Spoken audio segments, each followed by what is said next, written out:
آثارخانه‌ها تأسیس آثارخانه‌های شخصی بر رشد ساحه زمینه گذاشت. ساکنی دیهای گلستان جماعت دیهاتی سنتوده ناحیه دنغره گل محمد بارونو پسر شاعر خلق و مناسبت 100 سالگی پدر بارون بدلزاده در این دیه آثارخانه شخصی بنیاد کرده این گنجینه را در خدمت هموطنان قرار داد. بارون بدلزاده شاعر خلق، استاد دوریدگر و صاحب 2 کتاب باشد. جمع‌آوری نگاره‌های تاریخی از دیهات سنتوده و محفوظ نگاه داشتن این گنجینه‌های بی‌بهای نیاگان در تربیت خودشناسی مردم نقش مؤثر گذاشته فرزندان را با آموزش و احترام تاریخ تمدن ملت راهنمایی می‌کند. من از سال 2020 اطمینان گرفتم که برای 100 سالگی پدرم بارون بدلزاده شاعر خلقی یک آثارخانه تشکیل کنم و تشکیل هم کردم.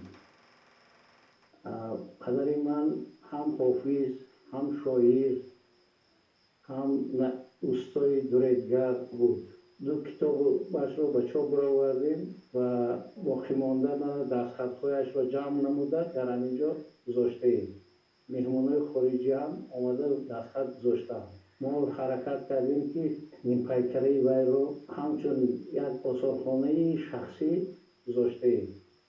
نمایندگان مقامات اجرایی حاکمیت دولتی ولایت ختمان ناحیه دنغره و آثارخانه ولایتی به نام اوستو از آثارخانه شخصی به نام بارون بدلزاده بازدید به عمل آورده این اقدام نیکی ساکنان محل را پدیده نیک و احترام به تاریخ تمدن ملت تاجیک ارزیابی داشتند و فرزند شاعر خلق را قدرشناسی نمودند.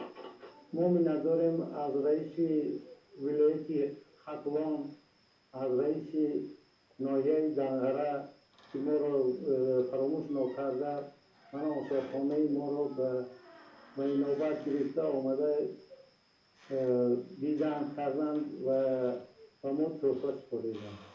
می‌سازد که از چنین اقدام‌های وطن‌دوستانه ساکنان دیه گلستان جماعت دیهاتی سنتوده ناحیه دنغره صمیمانه پذیرایی نموده در دیگر دیهات چنین آثارخانه‌ها بنیاد نماییم.